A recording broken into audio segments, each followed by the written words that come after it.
The man told me, I said, who was killed in my family? He said, I don't know, go and find out. So I'm trying to call home again. I can't reach the house. Nobody's picking, the phone is not even going through. There was no GSM. So I now called my brother in New York. I said, somebody said that somebody has been killed in our family. Try to find out what has happened. He called me back in 10 minutes and he was crying. So when I heard him crying, I said, okay, so they killed daddy. They killed daddy. He said, no, they killed mommy. I said, no, they killed daddy. He said, no, they killed mommy. I said, no, don't be confused. They killed daddy. He said, no, they killed mommy. And then they'll tell you to go and drag this woman out. So, alhamdulillah, we thank Allah. We thank Allah that my mother died fighting for justice. And also, unfortunately, 2 years later, my dad also died on the same cause.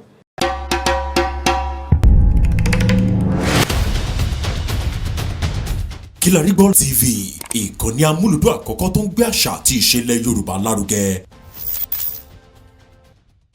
Ayo, my sister Abiola, my sister Abiola, the press, the fourth round, the friends of the family that are here, the imams, the clerics. I thank you from the bottom of my heart for all of you coming here. My sister said just now that the daddy used to beat her and call her a lot, and that we, the younger ones, we are not touched. And I have to say to her that it's a lie. I was touched. Daddy beat me many times. Daddy was a disciplinarian. He disciplined me many times. Allah, I can't forget. There was one time the driver came to pick me up from school, and he came with a taxi. And I said to the driver, why do you bring a taxi? Where's the car? He said the car developed a fault. He had to take a taxi to come and take me from school. I said, I'm not going to enter a taxi. Go back home and bring another car. So the driver comes back home to bring another car. And my father sees him. Where's the car? He said, not over there. No, you're going to go taxi back. You're going to go to taxi. Making what he did. He might get more to a me. He might be. Father said, okay. He must have been Mercedes Benz me. He will be. Over there, they come to me. Go back there. They move very. When the devil said to me that, tell you that when you get home, that he wants to see you. I said, why are you going to tell that? So I remember, I now go home, I had no choice, I have to go upstairs and see Daddy. And I remember my Uncle Bashiru, may Allah forgive him if he has gone back to Allah now. Uncle Bashiru was there that day. I entered the room. My father said, you used to walk to school every day. You walk to primary school and walk to secondary school every day in the sun, in the rain. You are telling me that you cannot come back home in a taxi. Bàbá ẹ̀ ó máa ń rìn lọ school, bàbá mi ò ní mọ́tò.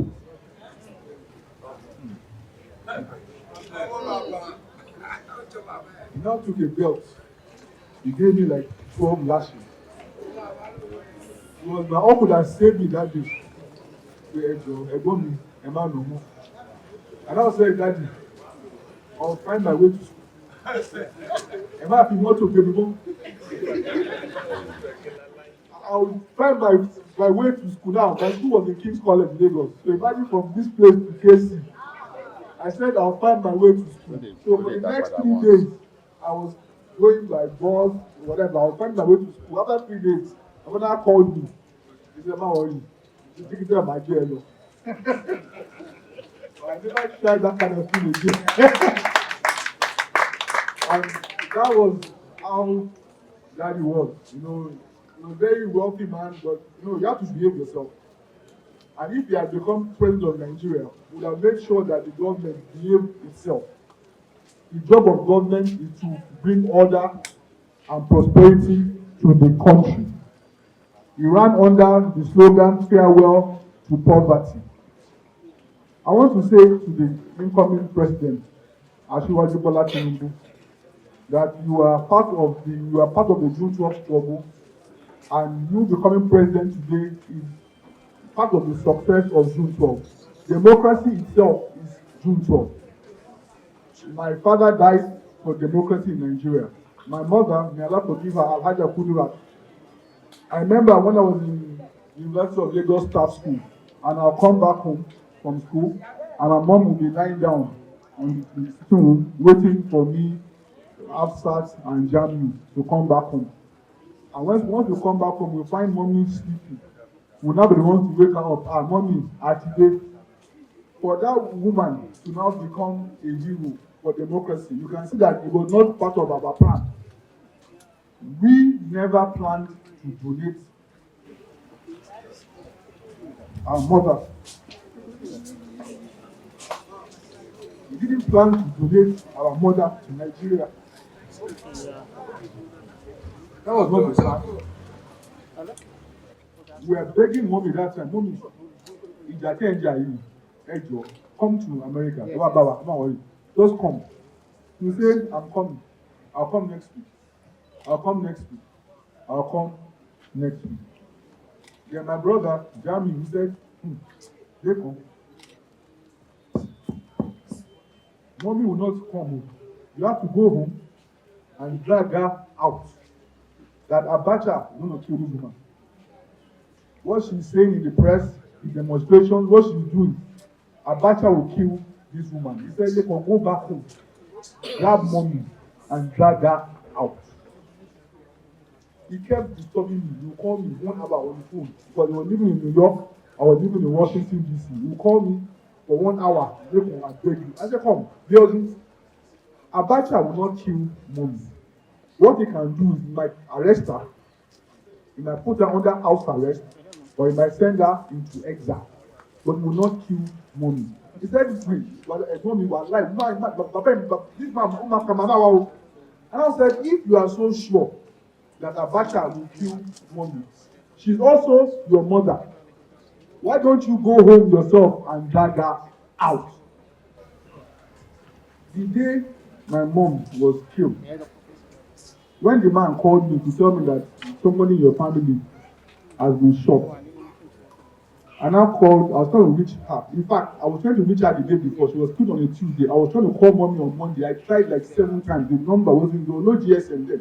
The number was not going. The number was you dial 234 901 800 901 802 901 803. I tried all those numbers. The number was not going through. Just like my man, say, "What how are you doing? What's going on?" I couldn't reach her on the phone. So when the man told me, I said, "Who was killed in my family?" He said, "I don't know. Go and find out." So I'm trying to call home again. I can't reach the house. Nobody's picking. The phone is not even going through. There was no GSM. So I now called my brother in New York. I said, somebody said that somebody has been killed in our family. Try to find out what has happened. He called me back in 10 minutes and he was crying. So when I heard him crying, I said, okay, so they killed daddy. They killed daddy. He said, no, they killed mommy. I said, no, they killed daddy. He said, no, they killed mommy. I said, no, don't be confused. They killed daddy. He said, no, they killed mommy. And they don't tell you to go and drag this woman out. So, alhamdulillah, we thank Allah. We thank Allah that my mother died fighting for justice. And also, unfortunately, 2 years later, my dad also died on the same cause. My mom died before him. She sacrificed her life. We were begging her to come out, to be serious about violent crime in Nigeria. My mom was shot in the head. She was shot, just like by a seminar. She was shot with guns. They fired guns at her car, and one of the bullets hit her on the forehead. You see, a lot of Nigerians are dying. Bandits, terrorists, kidnappers. And in the Nigerian law, there is death penalty for those that engage in these activities. And the Nigerian government, federal and state, have refused to implement the death penalty. My mom was killed. The people that killed her admitted that they were the ones that did it. They are all walking free today.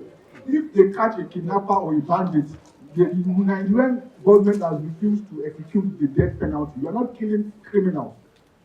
Criminals are killing Nigerians and you are not executing them back. Now, if the law says that a kidnapper should be killed, death penalty, and the governors and the president refuse to sign a death penalty, they refuse to sign it, they are also the lawless.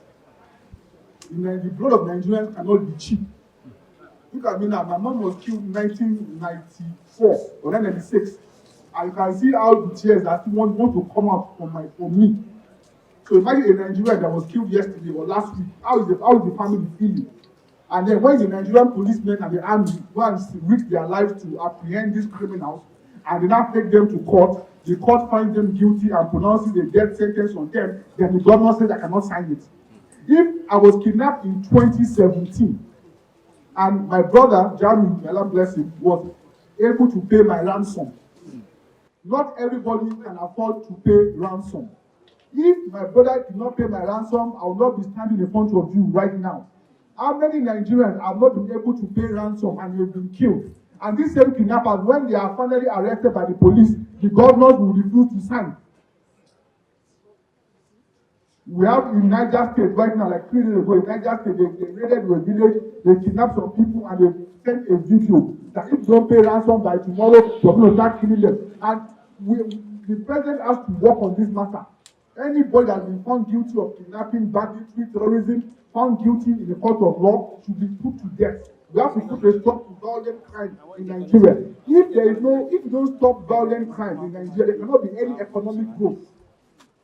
You cannot have people going to go and mine in a remote location where kidnappers can kidnap them. You cannot have people farming in the villages and then bandits are raiding them. So we have to work on this matter.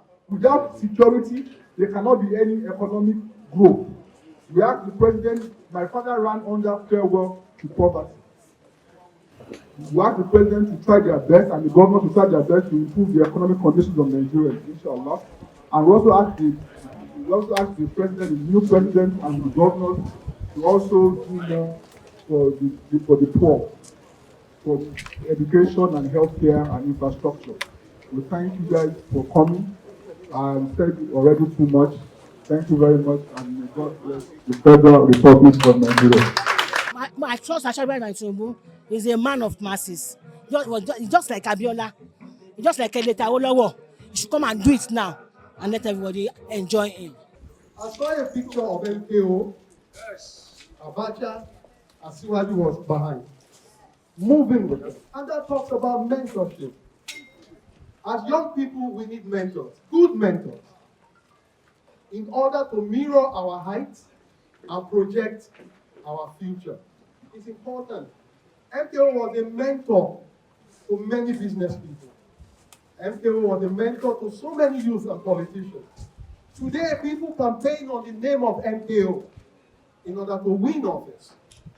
Like I said, if MKO was to be alive, he will be very happy to see a Nigeria that can come together for the purpose of the nation's development. If we don't also forget, during the intrigue of the politicking for MKO to win that ticket in the Just Convention, Asiwaju had to jettison his own ambition to be Senate President. I'm a politician. I am, by the grace of God today, the organizing secretary for the APC. I was the secretary of the June 12 Coalition, the pioneering secretary to Dr. Mentorship and freest. So I can see both sides. As a politician, if Asiwaju had continued with his quest, the other politicians from other bloccs, tendencies in the same party will rally around him to win. And you know that you cannot have a Senate president from the West and have a president from the West. So they could see the future, because the future of MKO presidency is far greater than any selfish aspiration. So Asiwaju moved, MKO came in, and Yaradua should also be thanked. Yaradua Senior, because he was in control of the PDM, and the forces of the PDM also assisted him. They assisted him not because of anything, but because MKO had built relationship, friendship that cannot be thrown aside. For politicians, friendship matters, true friendship. Building bridges across the divide. That is what will help us to go far. I am speaking to the young people, especially if you want to go far in business, have a mentor. If you want to go far in business, build good, healthy relationship with people. If you want to do likewise in any human strata, especially politics, you need to build friendship. So we thank God for what has happened. I will enjoin all Nigerians to support the Asiwaju presidency because it takes he who wears the shoe to know where it pinches. Asiwaju embarked on power, IPP, in 2000. If the constitution of Nigeria and the president as at then had allowed, Lagos State would have been selling electrical energy, not only in Nigeria, but outside of Nigeria. And it would have attracted that foreign currency that we need. So we need to support the presidency. We need to support President Asiwaju Bola Ahmed Tinubu, regardless of whatever. Like he said in his speech today, the judiciary is there. People can go to the judiciary to prove their point. We must not burn the country down before points are proven. We must exhaust all patience, all democratic norms in order to get to that point where everybody will agree on. So I thank you for giving me the mic. I'm happy to see many of our leaders here seated and many of our friends, but we must not also forget our unsung heroes. Many people died on the street in Nigeria. We can't capture all of their names, but we can make them happy if we all do what is best. Leadership are gotten from followership. If you want a good leader, we must have good following. We won't pick them from Mars. We won't pick them from Jupiter. We will pick them from Nigeria. If you want people to move the private sector well, we must invest massively in education. And Ashwaji has said he will do that. Because we need the human capital. It is the human capital that can transform a lot of things. You're stepping on pebbles, granite. It is the human capital that brought it from the rock. We have the tarpaulin, very nice, beautiful. We have the granite. It is the human capital. The technology in your hands are product of human capital. And you can only get it from education. I thank you. The Nigerian youth must seek good education. And we can only assure that by ourselves. Not the soldiers, not the police, but by Nigerians. Okay, orúkọ mi ni Comrade Ayọ̀délé Adéwálé. Mo jẹ́ akọ̀wé June 12 Coalition ní ìgbà ayé bàbá wa dókítà Bẹ́ẹ̀kọ́lọ́lárí Ransom Kuti.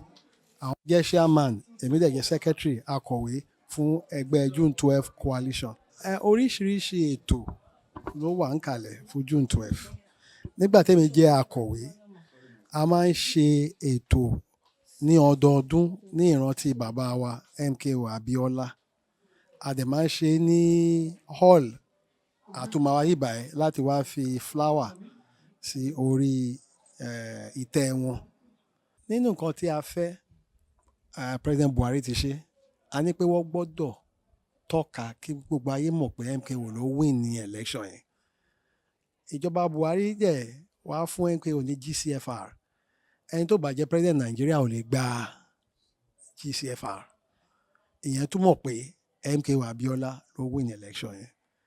Ohun kejì tá a tún bá wọn ìjọba ń sọ ni pé gbogbo business MKO tí ìjọba Abacha, ìjọba Babangida tó parun, gbogbo owó MKO tí wọ́n gbà CBN mọ̀, àwọn owó yẹn gan ti bímọ kó dá padà fún ẹbí.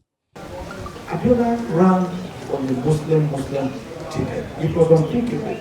But Nigerians did not give a damn. Over 12 million Nigerians voted for him. Military barracks, police barracks, he won. Because he was so popular. Nigerians believed in Abiola. There was no division. The votes he got then are votes that present day politicians are still struggling to get. Votes Abiola got 30 years ago to date. Why? Because he was pro masses. He was pro people. So no one should have the mistake that Nigerians can sleep facing the same side of the wall or lying down the same way.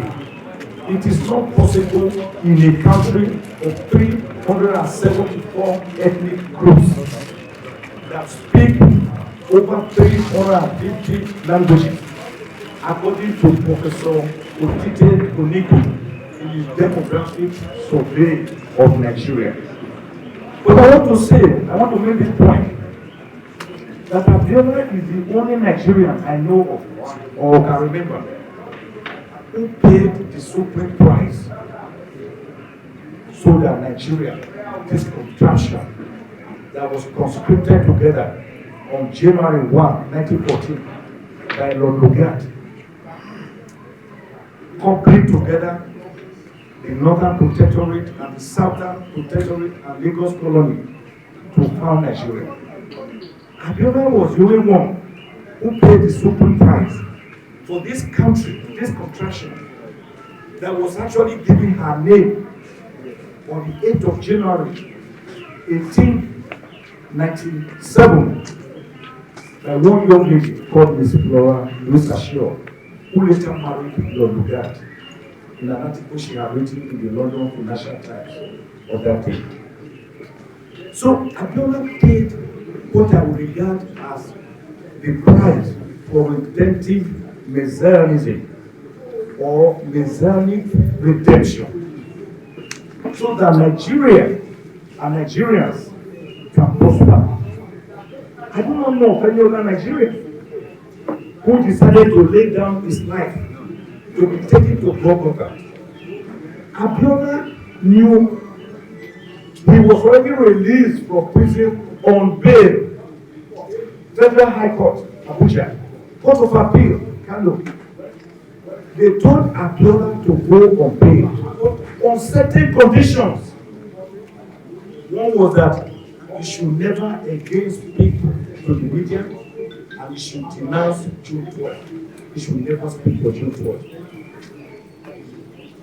If Abiola had just simply agreed, he would be back to this house. But he said, no, that mandate you want me to trade off. It's not my mandate. It belongs to the people of Nigeria. He said they are telling me to trade off a mandate that is not my own mandate. You cannot give out what you don't have. How can I trade off the mandate of Nigeria? A mandate freely and voluntarily given to me by the Nigerian people. No one. If Abacha is saying, they are saying I should trade off the mandate. When Charity came, the ambassador, I saw him visiting Abacha. He bent down. Now you have come to see me. Instead of bowing down for a midget, you have assumed your natural height now. Because if you cannot wear beads on a frog, how can you wear the beads on a snake? You see, to salvage us from the physical and mental slavery that the Western countries have subjected us. And that for the 400 years of enslavement, we started what constitutes America today, Scandinavia, and the rest of them, where our people were transported to as slaves. We developed those countries and they impoverished us in return. That was the time he told us that he had started a movement for reparations. And he started that. He endeared us to him, and we started communicating. He was a pillar of sports in Africa, even before June 12. Of course, he knew that he had a bakery where he sold cheapest brand of bread, but of the best quality that you could find in Lagos and his environment. Wanted to feed everybody, but that became impossible at a stage. When Babangida came, of course, Babangida was there since 1989 because it was Babangida that we were fighting in 1989. Make our lives miserable by the introduction of special structural adjustment program, and he said that look, this will not work for us. So Abiola invited a couple of civil society organizations, including CLO, CDHR, and a few others. CD and ADECO were not formed by them. He explained to us and we believed him.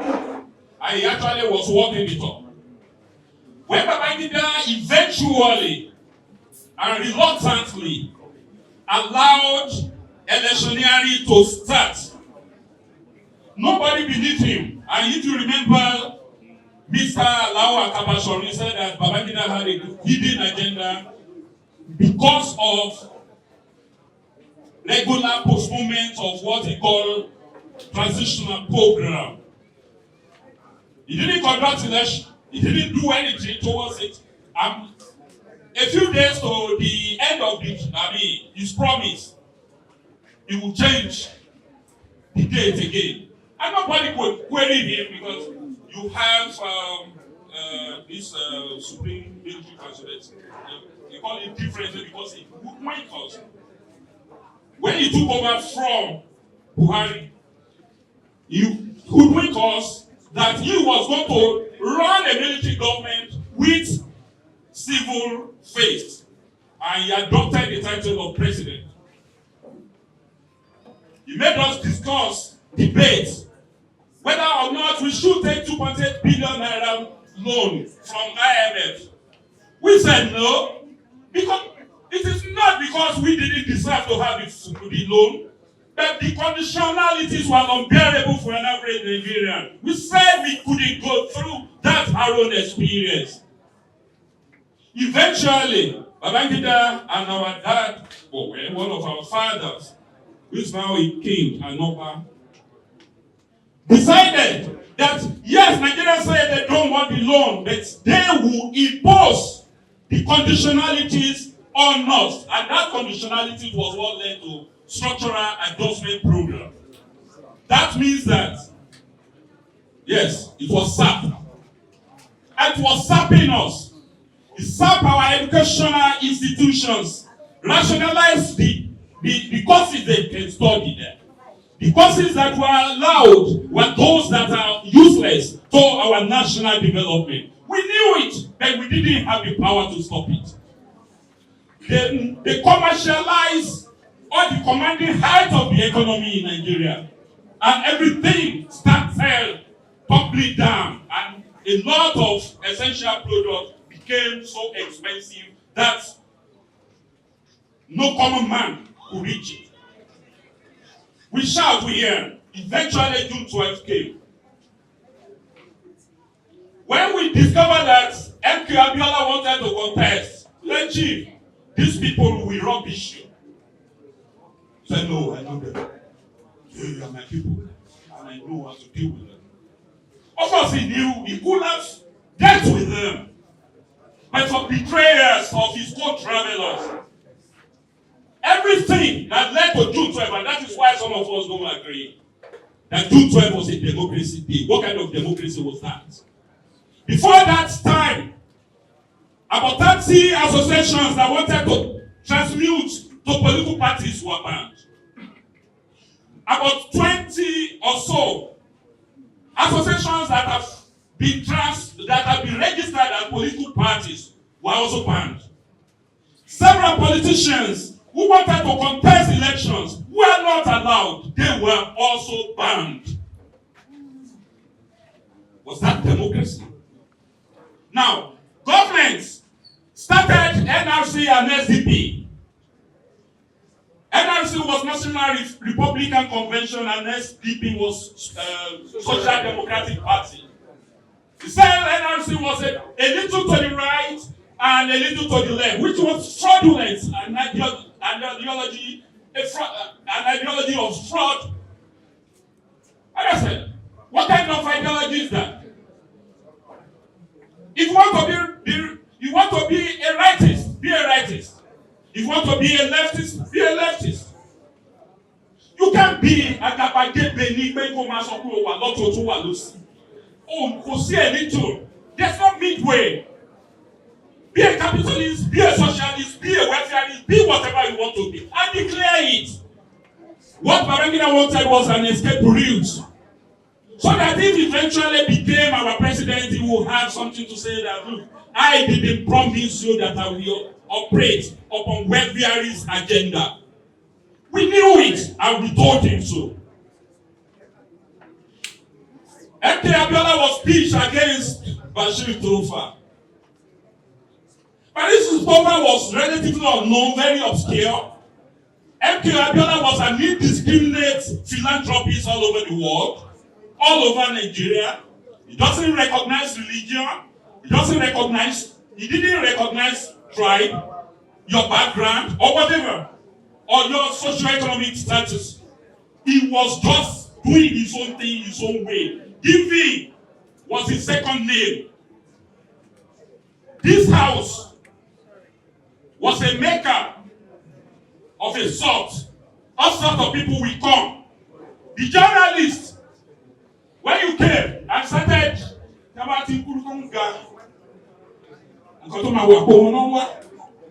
he knows your whatever, and he did it.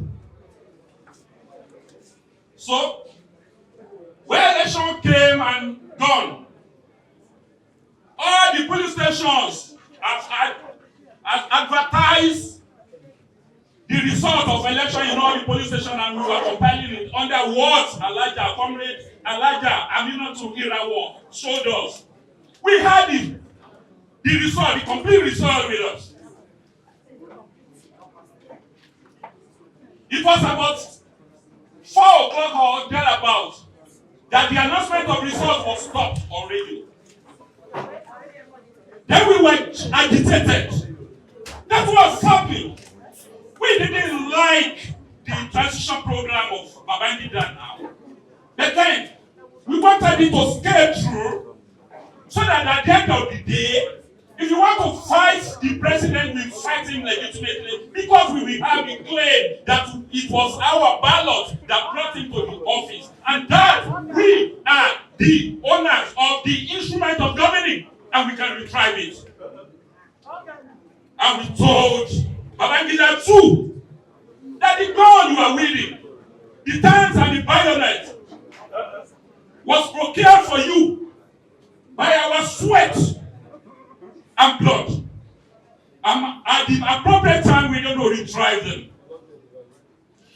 Well, we waited first, second, third, fourth, fifth, sixth, until June 23rd, when a clear statement from his press secretary came that the election had been annulled.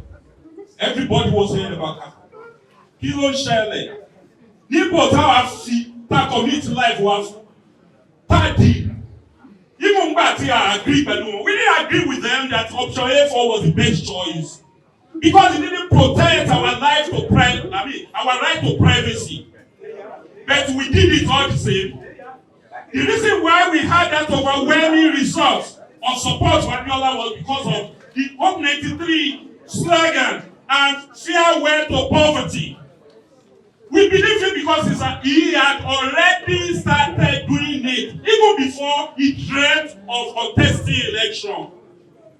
So we believe that yes, he will banish poverty, on our land. And we keep on keeping on. So when they truncated that process, Youth Level was let loose. We didn't stop agitating. Several organizations, CDHR, which later cooperated under what we call Campaign for Democracy. And when Campaign for Democracy kept on moving on, a lot of our leaders had been arrested. Some of them had disappeared. A number of journalists that published what they didn't want in the media disappeared or died mysteriously. A lot of things were happening that we didn't stop. We sacrificed our lives everywhere. Blood was flowing. Now, when the election was cancelled, Abiola left Nigeria because he saw betrayers on the faces of those who were in the same party, FDP with him. His deputy, his running mate, Baba Gana Kingibe, has chickening out. He said, okay, is he out? Yes. He betrayed Abiola. Then, when he was abroad, we had to send Khalifa in late legal luminary to him to convince him to come back, that we will be here for. He didn't believe us. He said that, look, we are not politicians. We didn't understand politics. Then we organized those that understood politicians. Paratoni Inahoro, General Lani Akimiyade, Professor Bolaji Akiyemi, Senator B. Durojaye, and the rest of them, called Nadeko. He saw the array of names, including Udusubisi Kanu, Ralph Obiora, and a few others, were put together under the platform of Nadeko. He believed them. He knew that they could do something. He knew their pedigree. He knew that they were honest. He knew that they were thoroughbred agitators. He came back.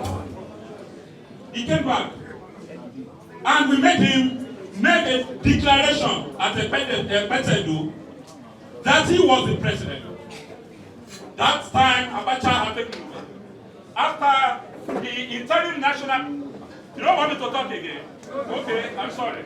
Okay. So, go on, yes. So, before then, Babangida had been forced to step aside. The person himself with Shoneko, under the arrangement they call interim national government, which Justice Dolabo Akisoya declared was illegal. Don't forget that Basi Fene declared in the midnight judgment that the election could not go on based on the what do you call it, case filed by Aton Iseribe under the banner of ABN, Association for Better Nigeria. All of these people should go into the dustbin of history, and they are not Democrats. And because they are not Democrats, we should not dignify them to say that what they arranged on June 12 was democratic. It wasn't. But June 12 gained the popularity because MKO Abiola was the candidate. It was the respect they had for MKO Abiola that made June 12 to become what it is.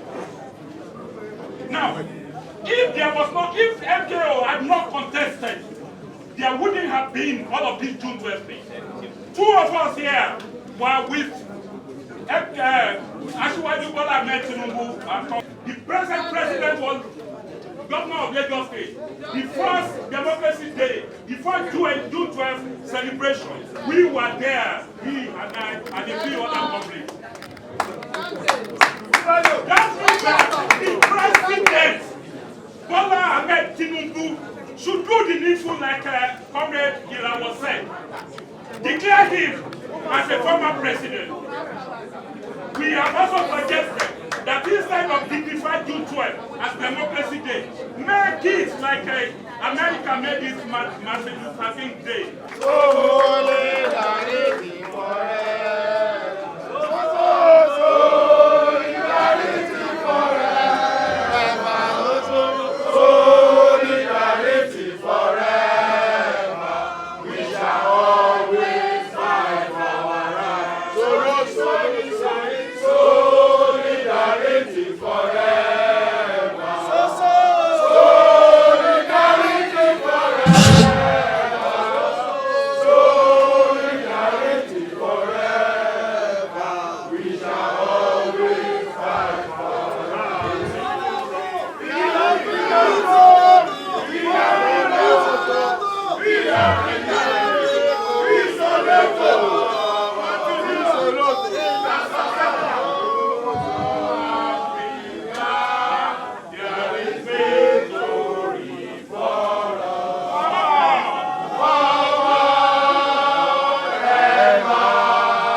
Thank you very much, Comrade Debo Adeniro. That was a lovely speech. Today, I became president again in 2008, 2014, before I left the stroke for younger ones to pursue. And there's something that's always been missing when we are talking about issues of democracy, participation, and also affect. One of our fathers in labor movement, Frank Okori, is always remembered, which is fine.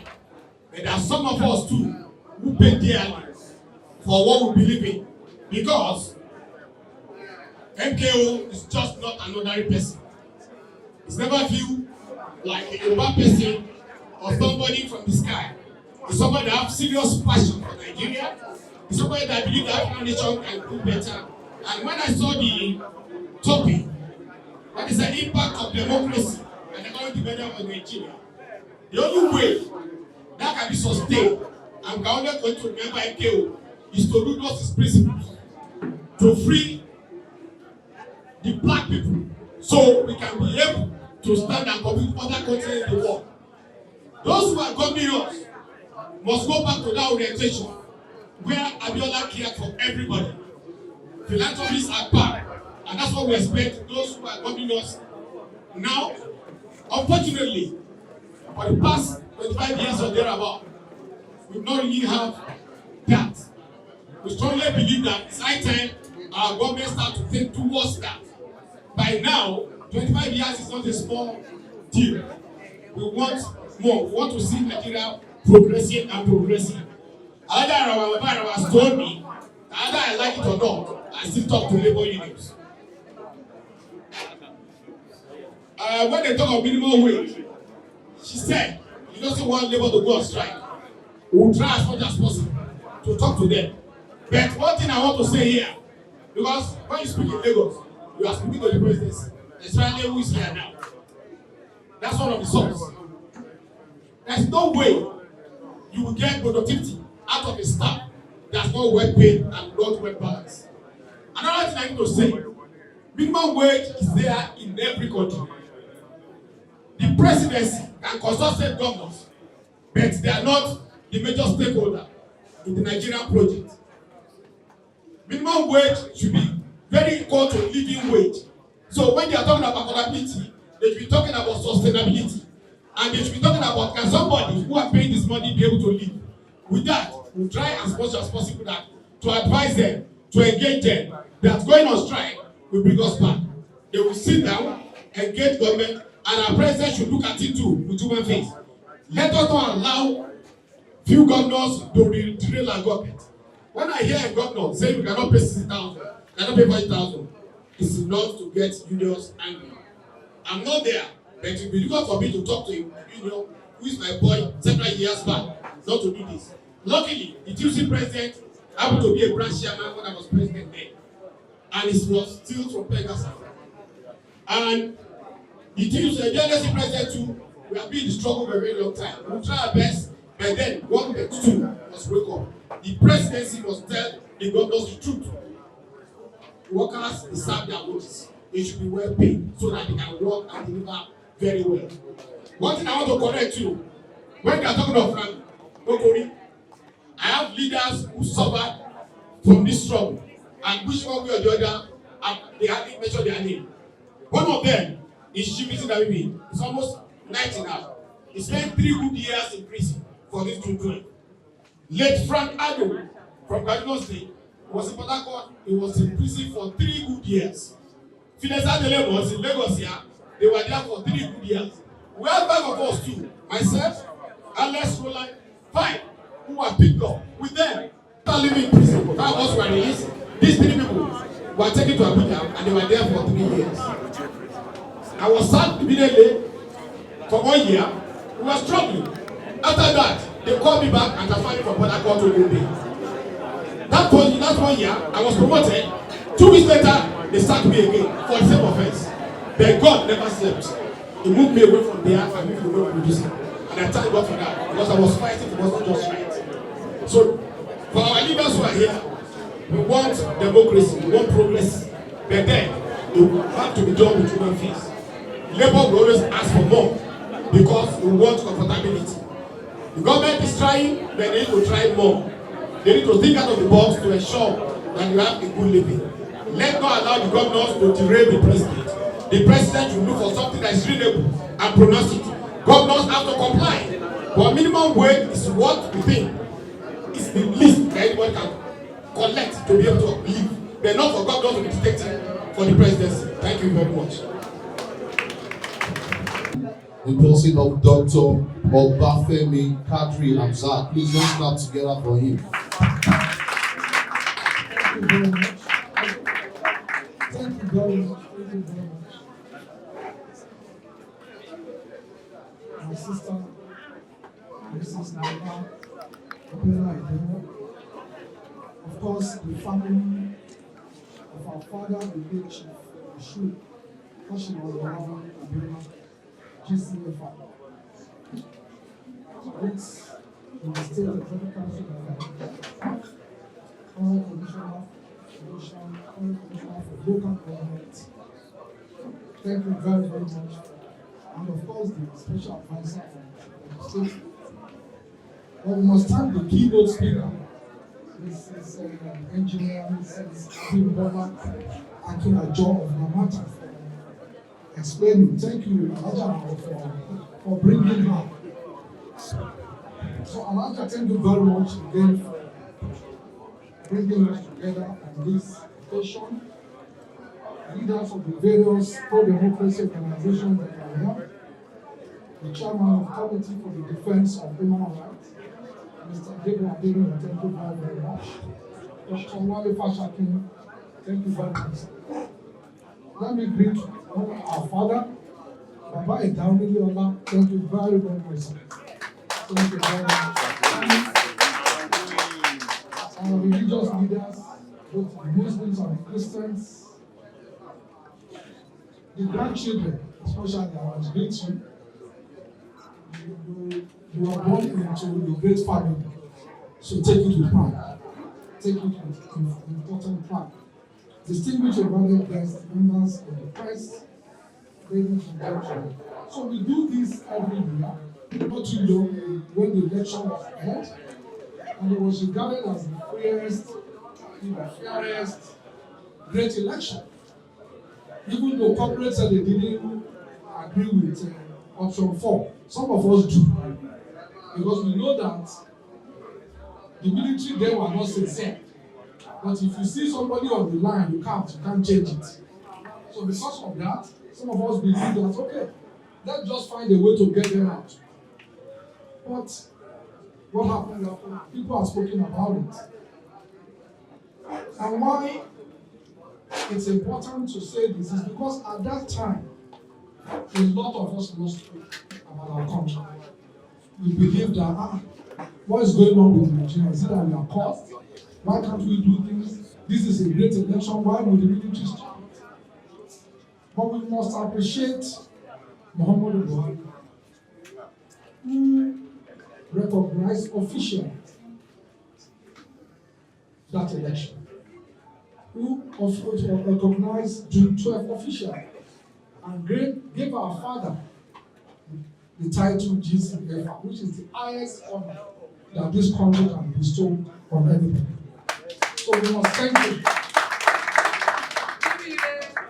So we must also thank the current president, actually Bola Ahmed Tinubu, who was part of the process. And like my sister said, that's why the appellation, renewed hope, makes sense. And I've seen people complain that, okay, he got it wrong by saying renewed hope, that the past government, people are saying all sorts of things. But people must have understanding of history, where are we coming from. The renewed hope was targeted at that MKO Abiola to say that we lost hope there. And that's where we must always remember, always, with honor, number one, especially Chief MKO Abiola, because they gave the ultimate parts. He could have compromised. That's the truth. He could have compromised. Mr. Adeniran said, some of the people that were together, they compromised. So he could have compromised, but he did not. And so continue to rest in peace. Almighty Allah granted him joy for that. And then, of course, many other people. His wife, Kudirat Abiola, they are so rest in peace. General Musaya Adwa, Alfred Iwani, people that fought and fought, like Abraham Adeson, Otto Marco, Admiral Bisi Kano, Frank Tokori, like somebody said, their chief, Bola Kabifawe, and many people like that. Chief Anthony Enao, and so many others. Those that are still living, we must respect them. And that's why it's important that all of us here, we must teach our children history. Because when I go on social media and I see how some young people, how they abuse our leaders, I just cry. People talking to Professor Olesho Ika as if, are we okay? When we are talking to people that are elevated this nation. So people like General Abiola Ade, Professor Bolaji Akinyemi, Ralph Obiora, Cornelius Adebayo, Femi Falana, Olisa Bakabo, those are people, they are alive. And they fought to say, I must have democracy. But we now have it. We now have it. As tortuous as it could be, as rough as it was, we now have it. But what does it say? What does democracy mean? It means that we must resolve our differences without violence, without too much rigidity. That's what it means. So all of us, labor, NGO, government must understand that. That's the essence of democracy. It means that majority will have the day, but the minority must also have their say. And that is the bottom line. So the rigidity will not solve the problem for us. It's for us to sit down and listen to ourselves and agree on where we are going and how we get there. So that is the essence of democracy. That is what our fathers, that's what they died for. So it will be a shame on all of us if we now bastardize it. It will be a big shame on all of us. So I think it's important that as a people, we recognize that. Because we had an election. One of the essence of democracy is election. But it was very toxic. People were abusing each other. If you support this APC, people were abusing if you support. Why? That's the essence of democracy. For me to express my view that I'm supporting this person. And that is my right. It is also your right to say, I'm not supporting your supporting your person. So what democracy are we practicing if we cannot have free expression without being intimidated or cyberbullied?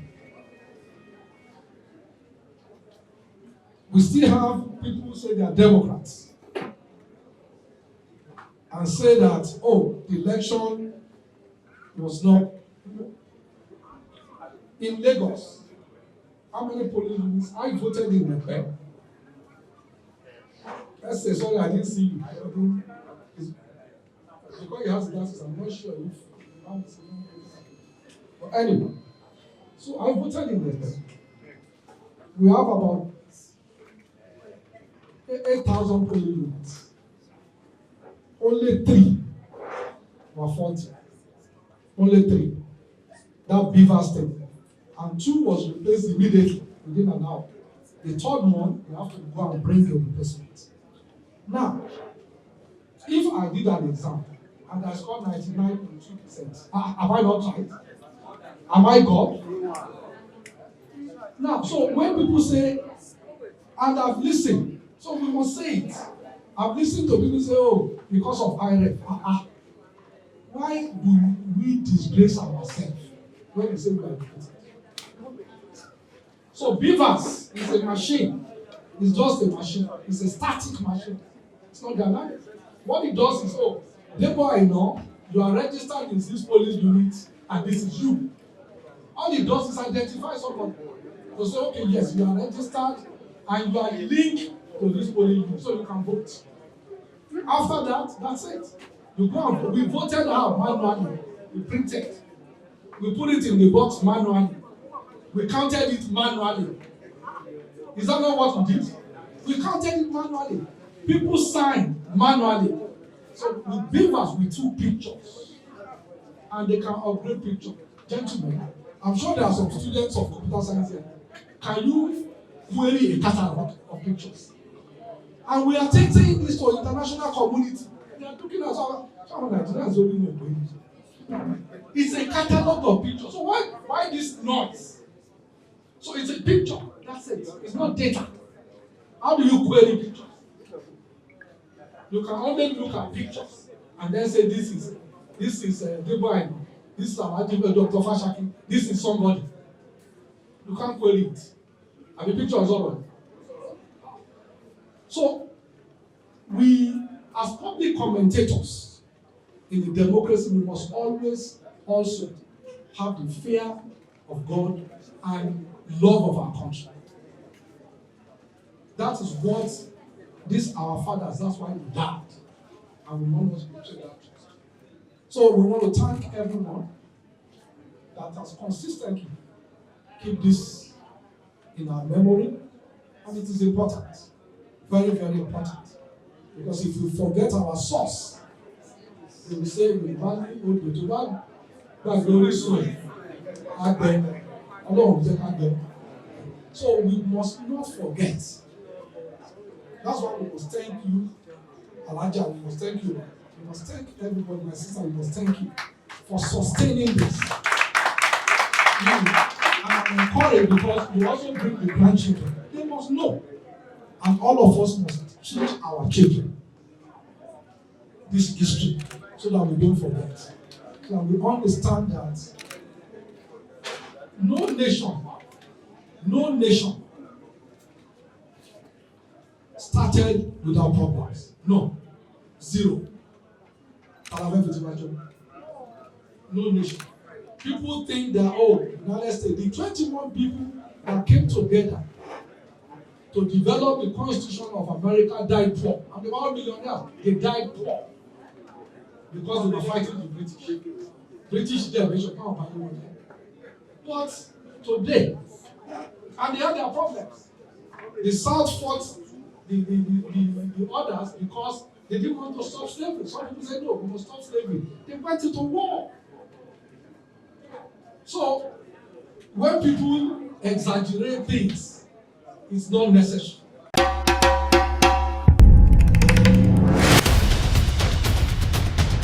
KILARIGBO TV, ìkànnì amúlùdún àkọ́kọ́ tó ń gbé àṣà àti ìṣẹ̀lẹ̀ Yorùbá lárugẹ.